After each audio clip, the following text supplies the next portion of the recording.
할렐루야. 아멘. 옆 사람하고 인사 나누겠습니다. 한 주간도 주 안에서 승리하셨습니까?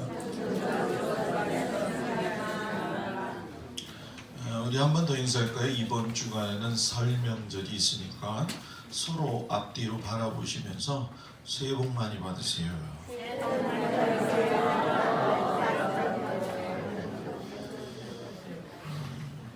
우리 하나님의 은혜와 사랑이 모든 성도들 가정 위에 함께 하시기를 주의 이름으로 축복을 드립니다. 다 같이 따라서 해볼까요? 신앙 정신이 분명한 성도. 신앙 정신이 분명해야 됩니다. 이 설교 준비하다가 마음속에 너무 부딪힘이 많고 또 기도해야 될 제목들이 너무 많아서 우리 배병학 권사님도 미국 가서 잘 도착했다고 저한테 카톡도 또 아픈 사람들 또 교회가 가지고 가야 될 또 여러 가지 문제들 또 이 설교 때문에 그냥 괴로워가지고 잠이 안 와가지고 꼬박새고 새벽에 나와가지고 지금까지 기도하고 지내고 있는데 목사 혼자의 고민이 되지 말고 기도 제목이 되지 말고 같이 은혜를 품고서 기도하는 저와 여러분들 되기를 축복합니다. 아멘. 오늘 말씀 중요합니다. 다윗이 솔로몬에게 마지막 유언을 하죠. 여러분 유언이 뭐냐? 사람이 죽음에 임박하여서 남기는 말이죠. 유언이 중요한 것은 사람이 죽고 난 후에는 법적인 효과를 가져다주는 중요한 말이기도 해요. 그래서 유언은 아주 중요하면서도 보통 그 유언을 제가 이렇게 생각해 보니까 그 한 사람이 인생을 살아온 엑기스가 아니겠는가 이런 마음이 들었어요. 성도의 삶에 있어서 유언이 중요한 것은 그 신앙 안에 지금까지 살아오면서 그를 하나님 앞에서 온전하게 세웠던 신앙 정신이 있기 때문에 중요하다는 거예요. 하나님 앞에 마지막 가는 길에 자녀들한테는 자신의 믿음의 신앙 고백을 하고 또 하나님 앞에는 내 영혼을 맡기기 위해서 하나님께 아뢰는 유언, 참으로 행복하고 복된 사람이 아니겠느냐. 여러분들도 느끼시겠지만 저는 목회하면서 이제 많은 분들을 하나님 앞으로 보내드렸는데 유언을 하지 못하고 죽는 분들이 참 많아요. 세상에서 말하고 있는 일상적인 유언은 하나님의 베푸신 은혜 그리고 어떤 삶의 여정에 대한 감사라고 하는 내용은 찾아볼 수가 없습니다. 그런데 적어도 그 사람들 마음속에서 하나님의 존재를 못 찾으니까 양심은 있어가지고 돌아 살아나온 인생을 뒤돌아봤을 적에 덧없는 거에 대한 후회, 그걸 가지고 자녀들한테 넌 이렇게 살지 말아라 라고 이야기를 하고 마지막 인생을 마무리하죠. 자, 세상 사람들과 하나님의 자녀들인 우리의 유언은 질적으로 다르다는 거예요. 왜냐하면 그 유언 안에는 신앙 정신이 있기 때문이다라는 거죠. 오늘 다윗이 유언을 하는데 성도로서 우리가 이 땅에서 살아갈 적에 믿음의 깊이와 진보에 따른 인생의 결과가 어떤 모습으로 보여지느냐 그리고 어떤 결과를 맺느냐에 대한 이 안목을 높여주는 아주 중요한 유언의 말씀이 됩니다. 하나님의 축복에 대한 그 감사, 내가 살아온 인생 여정을 뒤돌아봤을 적에 인도하신 주의 은혜, 이것을 알고 이 비밀을 알아서 남한테 이야기할 수 있고 나의 모든 신앙 정신을 다른 사람한테 특별히 자녀들한테 줄 수 있다고 한다면 그 사람은 후회하지 않는 인생을 산 거예요. 저는 여러분들도 저도 하나님 앞에 후회하지 않는 인생이 되기를 바랍니다. 오늘 저는 여기서 두 가지의 신앙 정신이 분명한 사람을 소개하려고 하는데, 하나는 뭐냐면 대장부 신앙을 가지고 사는 신앙 정신이 분명한 성도라는 거예요. 오늘 다윗이 유언하는데 성경에는 솔로몬의 나이가 나오지가 않지요. 대략적으로 역사가들이 계산을 해보니까 이때 유언할 때가 솔로몬 나이가 12세 아니면 20세 정도가 될 것이다, 이렇게 얘기를 해요. 다윗이 70세에 하나님께로 갔기 때문에 인생의 연한 가운데 아들을 봤을 적엔 여러분 뭐예요? 참 걱정거리가 많았겠죠.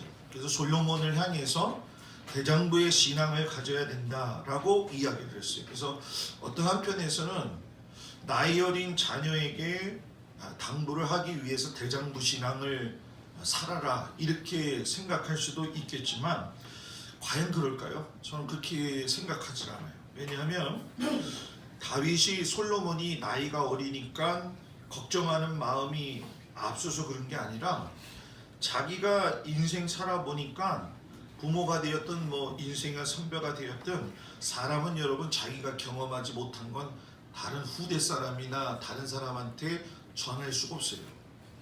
다윗이 골리앗 앞에 섰을 적에 대장부 신앙이에요. 다윗이 사울 앞에 서서 있을 때가 대장부 신앙이에요.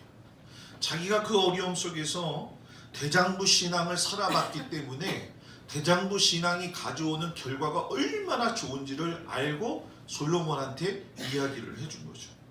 근데 여러분, 제가 성경을 보니까 참 재미난 게 대장부 신앙에 대해서 이렇게 적용하는 그 말씀 가운데서 재미난 건 이스라엘하고 블레셋 사람들이 싸울 적에 그 블레셋 사람들이 이스라엘 언약궤를 가져가죠. 그래서 다곤의 신전 앞에다가 갖다 놨는데 아침밤에 일어나니까는 다곤의 신들이 전부 다 팔하고 목하고 다리가 다 부러진 거 여러분들 잘 아실 거예요. 그때에 블레셋 사람들이 무서워서 벌벌 떠는데 그때에도 뭐라고 이야기를 하냐면은 대장부 신앙 가져라, 이렇게 어원이 나와요. 그런데 목이 부러진 바알 앞에서 다곤 앞에서 과연 대장부 신앙이 있겠느냐는 거예요. 없죠. 하나님이 뒷받쳐 주시는 성도의 삶에는 대장부 신앙이 있다는 거예요. 그런데 누구든지 대장부 신앙 되고 싶지만 되는 게 아니에요. 대장부 신앙을 가지려면 그 사람의 신앙이 하나님 앞에 절대적인 순종의 모습으로 나타나야만이 그 사람 대장부 신앙 될 수가 있어요.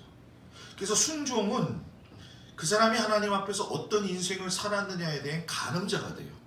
예전에는 하나님의 말씀 그러면은 거기에 진짜 죽는 신용까지도 했었어요. 근데 요즘은 그렇지 않죠. 주일도 참 어렵고 바쁘기 때문에 또 어렵기 때문에, 요번에도 제가 사당중앙교회 가서 이렇게 일을 해보니까 제가 목사님한테 물어봤어요. 금요일날 심야 예배 때 몇 명 나와요? 그랬더니 15명 나온다고 하더라고요. 그러니까 탁 모이기가 힘쓰고 기도하지 못하는 모습을 보는 거예요.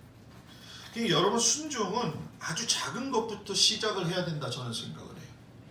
결단하는 것이 너무나 크다 보면 대장부 신앙이 될 수가 없어요. 왜? 조그만 것이 몰아닥치면 그냥 무너지기 때문에. 모세가 이제 목전 앞에 죽음을 두고 있을 적에 여호수아에게 너는 두려워하지 말아라고 하면서 하나님의 말씀을 듣게 해줬어요. 여러분, 굉장히 두려웠을 거예요. 생각해 보세요. 230년 동안 노예로 삼았던 그 근성이 노예 근성 삼은 자들을 갖다가 출애굽시켜서 40년을 헤매이다가 돌아올 적에 여호수아는 모세 한 사람을 보면서 하나님을 만났단 말이에요. 그런데 그 모세가 이제 죽는다? 야, 이거 누가 하냐? 지도자가 사라질 것인데 그 부재를 누가 과연 메꿀 것이냐라고 하는 거는 여호수아에게 있어서는 이건 단순한 문제가 아니었다는 거예요. 그러니까 큰 리더십이 무너지게 되면 사람은 의지할 대상을 두 앞에다 놓을 수밖에 없어요. 하나는 하나님이냐, 하나는 사람이냐 이거예요. 왜? 두려움이 오기 때문에.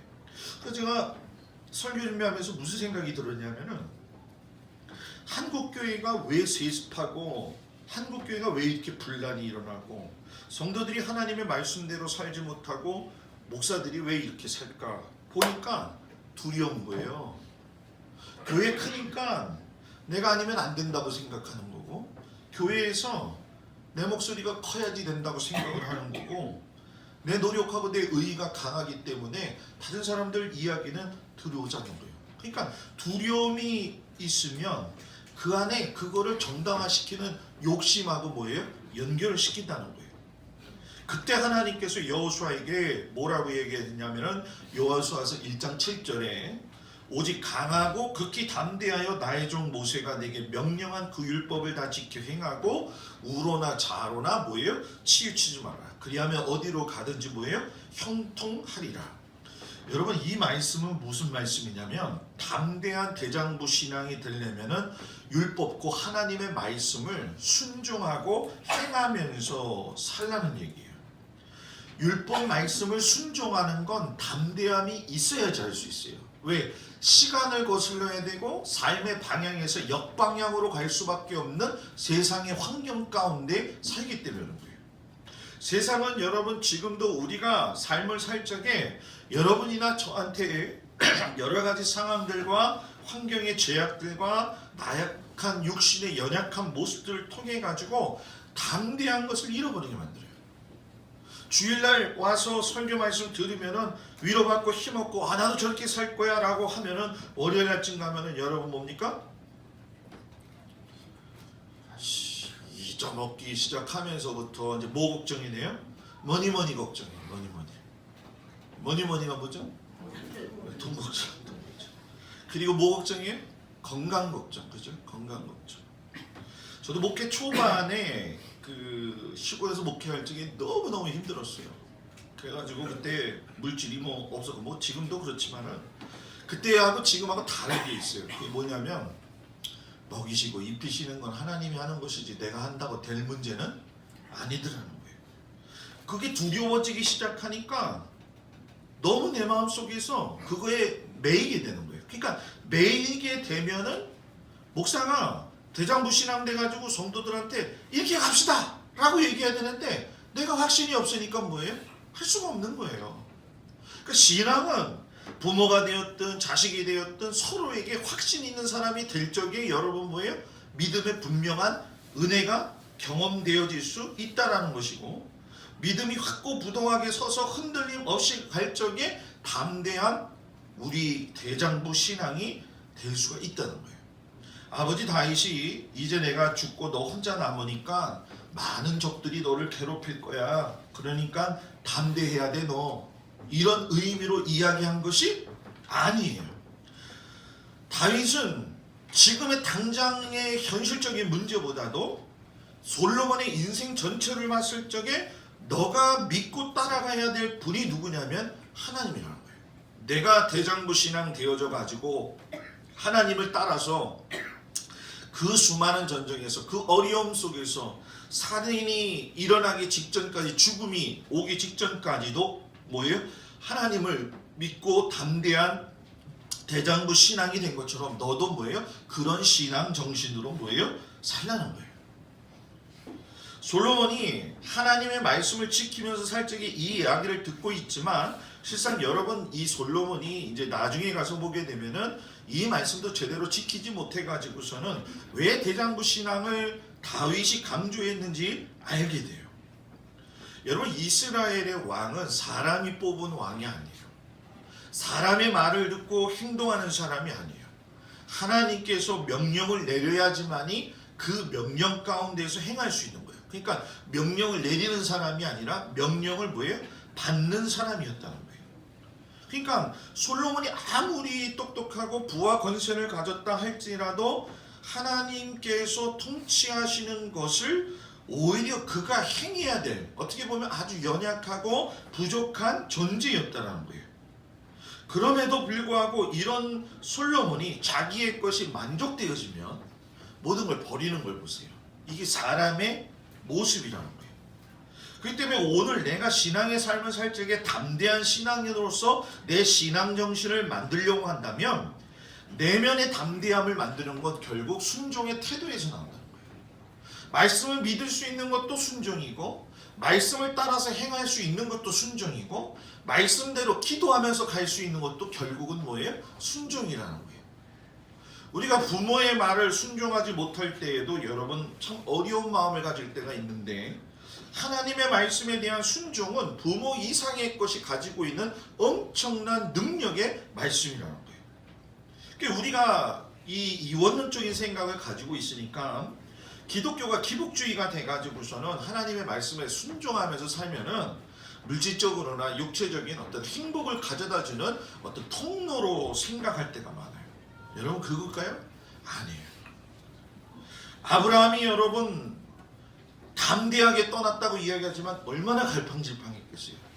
내가 여태까지 살아온 그 삶의 현장을 떠나야 되고 어디 가서 어떤 사람을 만나서 도움을 달라고 해야 될 수도 없는 상황 속이었는데, 그때도 여러분 뭡니까? 그냥 순종하고 그 절대적인 믿음을 가지고 가니까, 심지어 아들까지라도 바치라고 하니까 여러분 왜요? 바칠 수가 있다는 거예요.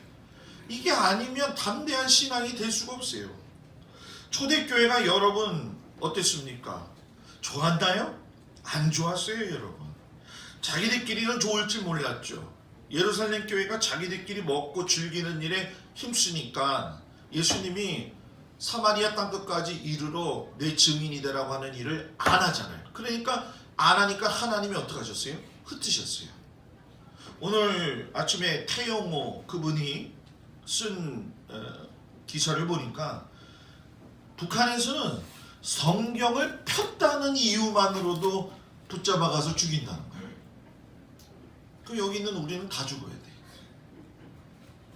저는 요즘 뭐 그런 생각들을 굉장히 많이 해요. 내가 그런 의미의 삶에 봉착하게 되면 과연 하나님을 믿고 지킬 수 있는 목사가 될 수 있겠느냐. 목사니까 목사님은 모든 거 다 할 수 있죠. 실상 여러분 그것들 앞에 섰을 적에 누구나 두려움은 다 가지고 있어요. 그래서 저는 지금부터가 아니라 신학교 초부터 그 부분에 대한 기도를 해요. 하나님, 내가 언제 죽든지 하나님 안에서 평안한 마음을 가지고 죽게 해주세요. 그런 마음을 가져요. 솔로몬이 스스로 왕권을 확고히 한다고 해가지고 그 사람이 훌륭한 왕이 되는 것이 아니라, 여호와의 말씀에 대한 순종과 더불어서 그것에 대해서 부담감을 가지고 내가 이렇게 살아야지라고 하는 그 노력 속에서, 거기서 담대한 이 대장부 신앙이 나온다는 거예요. 저는 우리 성도들이 낙엽과 같이 떨어지는 존재가 되지 않기를 바랍니다. 이제 앞으로 여러분들 두고 보시면 아시겠지만은 세상은 믿는 자들에게 많은 도전을 가져올 겁니다. 세상은 많은 믿는 자들에게 두려움을 심어주는 것들로 인해서 우리를 공격할 것입니다. 그때 여러분들 넘어지지 마시고, 쓰러지지 마시고, 떨어지지 마시고, 지금부터 겸비하고 힘을 내는 대장부 신앙이 되길 주의 이름으로 축복합니다. 두 번째는 여호와의 명령을 지키는 것이 신앙정신이 분명한 성도라는 거예요. 여러분, 다윗이 솔로몬에게 처음 강조한 이 뒤에 이야기를 보면서 제가 하나하나씩 이게 구분을 해놨어요. 아마 설교 요약한 것을 보시면 아실 텐데, 처음에 솔로몬한테 강조한 것이 뭐냐면 내 하나님 여호와의 명을 지켜라. 이게 샤말인데 타수를 보고 경계하고 보호하고 유지하라. 이 직역을 하면은 무슨 뜻이냐면 너의 하나님 여호와의 명령을 지켜라. 누구의 하나님? 너의 하나님. 너의 하나님 여호와의 지시에 유념하라. 여호와 너의 하나님께서 요구하신 것을 준수하라. 이게 왜 준수하고 명령하고 지시하라 이렇게 이야기하셨을까? 이것은 여러분 성경의 문맥이나 또는 솔로몬이 다윗이 이렇게 상황 속에서 볼 적에 결국 이건 뭐냐면 제사장이나 레인들처럼 직무를 수행하는 그런 모습의 경건성을 도모하면서 살라는 얘기예요. 이제 우리가 그런 얘기를 많이 하죠. 목사님은 사명이 있어서 목사님처럼 살아야 되고, 그게 옳은 말인가요? 왜 대답이 없어요? 그 옳은 말 아니에요. 목사도 하나님께서 부른 한 사람이에요. 우리에게 하나님의 본성에 대한 거룩함의 사모가 있으면 그 사모함대로 우리는 거룩하게 살 수가 있는 거예요.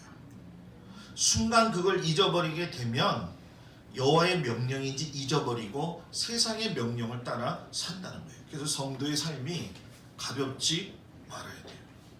생활 속에서 계획할 적에 하나님 앞에 먼저 묻고, 어떨 때는 그것이 나에게 들려지지 않는 답답함이 있다 할지라도 여기서 내가 실패한 것 같지만 하나님은 성공하신다는 거예요.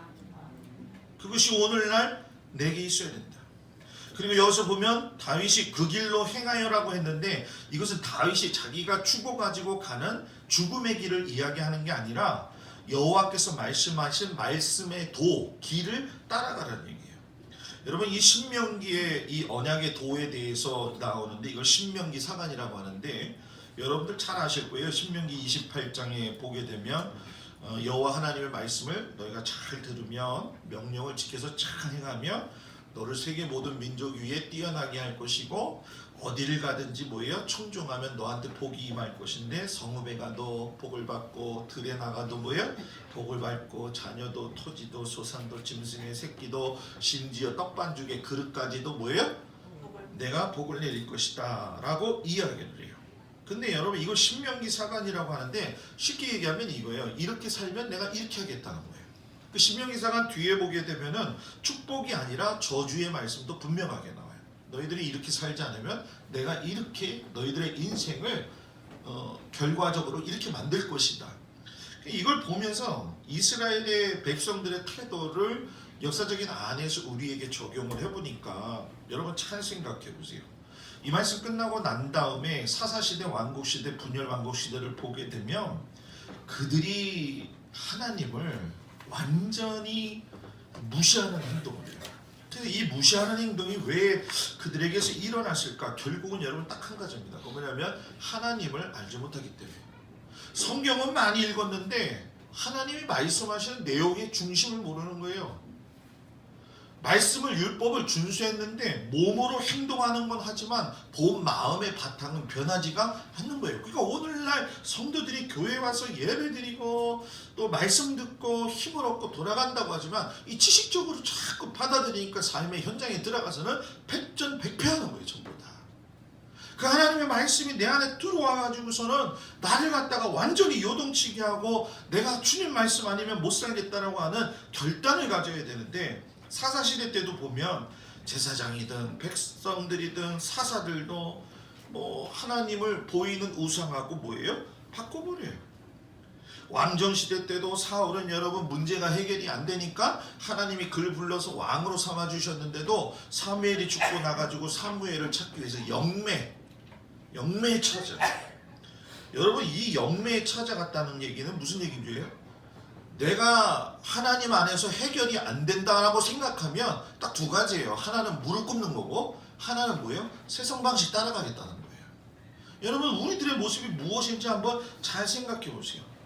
솔로몬은 나중에 가서 이제 볼 거니까 이야기하지 않지만 분열 왕국이 되어질 적에 나라가 멸망할 수밖에 없었다는 건, 여러분, 성전이 있는 이 거룩한 성전산 앞에가 감람산이잖아요. 감람산에 예수님이 겟세마네 동산에서 뭐 하셨어요? 기도하셨어요. 거기서 거기서 뭐예요? 예루살렘 성전을 보시면서 우시면서 이 성전이 헐려질 것이다. 그리고 그 뒤에 가게 되면은 주님이 오실 그 날을 기약하면서 승천한 교회가 있어요. 여러분, 그때의 분열왕국 동안에 거기 감람산 정상에다가 우상의 산당을 3개나 지었어요. 바알과 그몰스와 몰렉을. 아들 잡아다 죽이는 거예요. 자기 자녀들. 하나님 앞에 있는데도 불구하고 하나님 모르니까 내가 필요한 걸 위해서는 나의 소중한 거 버리고서라도 얻겠다는 거예요. 그러니까 요즘 여러분 우리들 보면 주변에 다 일어나는 게 그렇잖아요. 자식 소중히 여길 줄 모르고, 부모 소중히 여길 줄 모르고, 심지어 여러분 뭡니까? 미개한 그 짐승들까지도 여러분 몰라요. 여러분, 저는 동영상 보면서 참 어떨 때는 깜짝깜짝 놀랍니다. 그 개 한 마리가 자동차에 치인 개를 보고 그 죽은 자리에서 그 친구를 바라보고 있는 거예요. 철로에서 원숭이가 건너가다가 한 친구가 전기가 통해가지고 그 자리에서 죽으니까 그 한 친구가, 원숭이가 와가지고서는 계속 툭툭 치는 거예요. 빨리 일어나라. 짐승보다 못한 사람들이 다 많아요. 사람은 하나님의 길, 하나님의 말씀이 가진 생명의 길을 걸어가야 돼요. 성도로 부름받았다면 신앙 정신이 분명해야 돼요. 그 길을 누가 살았느냐? 바로 예수님이 사셨다는 거예요. 그리고 이 뒤에 보면 그 법률과 계명과 율례와 증거라고 했는데 이건 여러분 법적인 용어입니다. 쉽게 얘기한다면은 여호와의 절대적인 권위 아래 우리 자신들을 내어놓는 거예요. 쉽게 얘기하면 하나님의 말씀에 의해서 통제권을 통제받는 것을 이야기해요. 여러분 우리가 잘 알아야 될 것이 있는데 그건 뭐냐면은 내가 구원받았기 때문에 하나님의 자녀가 됐지만 또 그 안에서 죄에서 자유함을 얻었지만은 이 자유함은 하나님 안에서의 자유함이에요. 하나님 밖에서의 자유함이 아니라는 거예요. 근데 여러분 우리가 하나님 안에서 자유함을 누리다고 있지만은 때로는 경솔하고 때로는 성령의 인도하심에 대해서 민감하지 않고 하나님의 영상이 사라지지 않는 이 사라지는 이런 통제받지 못한 삶에 대해서 이번 주에 이제 장로 안수 과정 문제 때문에 제가 마음이 좀 많이 상했어요. 그래서 제가 그 문제를 좀 해결하기 위해서 이리저리로 좀 뛰어다니고 얘기도 좀 하고 부당한 일은 분명히 부당한 일인데 저도 목사지만 참 이해가 되지 않더라고요. 그래서 이야기를 이렇게 딱 하고 난 다음에 제가 생각하는 게 있었어요. 그게 뭐냐면 굳이 내가 이 목소리를 높인다고 해서 이 문제가 부당한 것이 바뀌든 안 바뀌든 이건 중요하지 않더라는 거예요. 제가 보니까 제 스스로가 생각하기를 너가 이것 때문에 분노할 필요도 없고 이것 때문에 너의 감정이 폭발할 필요도 없고 그 마음을 하나님께서 주시더라고요. 내가 목사인데 30년을 이렇게 앞에 두고 있는데 내가 이거밖에 안 되나? 이런 생각을 많이 하게 됐어요. 그래가지고 그거 생각하다가 또 성도들 한 사람 한 사람 생각하다가 잠이 안 오더라고요. 꼬박새면서 하나님 기도하라는 거죠. 그래서 우리 집에 있는 사람들은 다 자고 있는데 혼자 내려와가지고 설교를 보면서 하나님하고 좀 씨름을 했어요. 여러분 하나님 앞에 누구든지 통제받아야 돼요. 목사도 통제받아야 돼요. 성도들이 다 통제받아야 돼요. 군대가 통제받지 못하면 오합 뭐예요? 지졸이에요. 자동차가 통제받지 않으면 여러분 뭐예요? 사고가 납니다. 칼을 쓰는 사람이 그 칼에 의해서 통제할 수 있는 권한을 벗어날 경우에는 칼이 사람을 죽이는 거예요. 그러니까 신앙정신이 분명하지 않은 사람은 여기서 한번 툭 찔러대고 저기서 한번 툭 찔러대면 자기 하고 싶은 대로 하고 살고 끝나는 거예요. 자기 고집만 강하고 이렇게 이게 신앙정신이 하나님의 통제 아래 있기를 주의 이름으로 축복합니다. 그럴 적에 하나님께서 솔로몬에게 다윗을 통해서 뭐라고 이야기하시냐면 네가 지키면 형통할지라. 형통한다는 얘기는 여러분 뭡니까? 신앙정신이 분명하면 형통할 수밖에 없어요. 왜? 일의 우선순위, 삶의 우선순위가 분명하기 때문에. 신앙정신이 분명하게 서지 않은 사람은 인생을 바라보는 관점이 어떨 때는 뭐 유야무야하고 어떨 때는 어영부영하면서 인생을 낭비하는 거예요. 그러니까 인생을 값어치 있게 살 수 있는데도 불구하고 그렇게 하지 못한다는 거예요. 쿠바 한인 이주가 1905년 4월 4일 날 일본의 인력 송출 회사가 모집을 했는데 우리나라 사람 1033명이 모였대요. 이 사람들을 영국 상선에 몸을 싣고 저물포항으로 떠났는데 그때 한참 나라가 어려울 시기였죠. 하루에 1만 개의 할당량을 받아가지고 애니깽을 이제 걷어들이는 일을 했는데 이 애니깽은 선인장인데 이걸 좀 갈아가지고 좀 분해를 시키면은 그 배를 묶을 때 여러분 그 두꺼운 밧줄 있죠? 그거의 원료가 되는 거예요. 이거는 당시에 쿠바의 사람들도 안 하는 일이었다는 거예요. 그 일을 할 적에 이제 모든 것들이 끝나가지고서는 나름대로 이제는 한국으로 돌아가야겠다. 그래서 1909년 4년간의 노예 계약이 끝나고 가고 있는데 한일 합방으로 인해 가지고 국적을 잃어버리니까 일본 사람들이 이 조선이라고 하는 국적을 갖다 다 팔아버리고서는 일본 사람으로 바뀌어놓게 된 거예요. 갈 수가 없는 거죠. 그럼 그때 좌절했느냐 이 사람들이? 아니에요. 이들은 돌아갈 땅이 없다는 그 땅에 대해서 제일 먼저 한 게 뭐냐면 낙심과 차절이 아니라 동네 중심에 가장 동네의 중심 가운데에 학교와 교회를 세워서 민족 정신을 세우고 자신들이 먹은 식사량의 3분의 1의 쌀을 덜어내가지고 독립운동하는 곳에다가 보냈다는 거예요. 삶의 정신, 신앙 정신이 분명하니까 뭘 와도 되는 거예요. 할 수 있는 거예요. 기본만 지키고 주님 안에서 어떻게든 살아남겠다라고 하는 거룩한 삶에 대한 간절한 마음을 가지고 살게 되면 하나님이 그 길을 왜 인도하시지 않겠냐는 거예요. 그래서 저는 세상 학문을 잘 아는 것이 형통한 자의 모습이 아니고 인생 경험을 통해서 삶의 노하우를 가진 것이 형통한 자의 삶의 그 형통한 자의 모습이 아니라 하나님 나라에 들어가는 것이 형통한 거다. 저는 여러분과 제가 마지막에 가서 하나님 나라에 들어가는 은혜가 있기를 바랍니다. 여기 보니까 마음을 다하고 성품을 다해라고 했는데 제가 이 부분을 찾아보니까 마음을 다한다는 게 여러분 좀 어려운데 백호를 레바밤이라는 거예요. 이 레바밤에서 이 레바밤이 가지고 있는 것이 뭐냐면 마음인데 이 마음이 사람의 토독적이고 지적인 중심으로서 혼의 생각을 말하는 것이고 그 뒤에 성품을 다한다라고 하는 건 우베콜 나프샴인데 이 나프샴에는 네페시 영, 쉽게 얘기하면 살아있는 숨, 영, 하나님의 영을 이야기하는 거예요. 그러니까 사람이 살 수 있는 실제적인 생명이죠. 자, 이 얘기는 뭐냐면 솔로몬아 너가 들어라.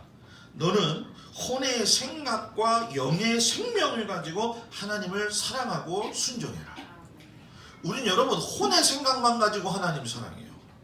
영의 생명을 가지고 살지 않아요. 그러니까 우선순위가 뭐예요? 뒤바뀌게 되어 있는 거죠. 하나님은 지금 오늘 우리에게 분명히 말씀하셔요. 너가 하나님을 경외하는 일에 혼의 생각과 너의 생명을 다 쏟아 부어서 드리고 있느냐? 너의 삶이 완전한 짠맛의 모습으로 살아가고 있느냐? 이해되지 못하는 인간의 삶에서 일어나는 모든 관계에 대해서 예수님의 마음을 가지고 대하는가? 예수님이 나 같은 자를 사랑하셨다면 너는 적어도 다른 사람한테 어떻게 살아가고 있느냐? 너는 말씀대로 살아내려고 진행을 뽑고 있느냐? 이거 생각하다 보니까 잠이 안 오더라고요. 제가 고민이 너무너무 되는 거예요. 저한테. 여러분들도 오늘 저녁에 가서 밤 자지 않기를 바랍니다. 이 문제를 놓고 고민해야 돼요. 이렇게 살아야 끊어지지 않습니다. 사랑하는 성도 여러분, 이번 주간에 좋은 명절이 있죠. 가족들과 함께 예배드리고 자녀들과 함께 할 것인데 저 예배 순서지 가져가가지고 강조 좀 하세요. 우리 목사님이 이번에 설교하시는데 신앙정신이 강해야 된다 그러더라. 나도 강해질 테니까 너희들도 강해져라.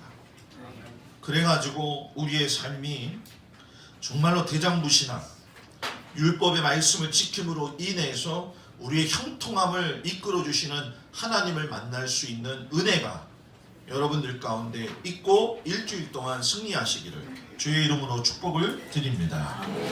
다 같이 일어나셔서 하나님 앞에 기도하겠습니다. 통성으로 기도합니다. 은혜로우신 아버지 하나님 감사합니다. 신앙정신이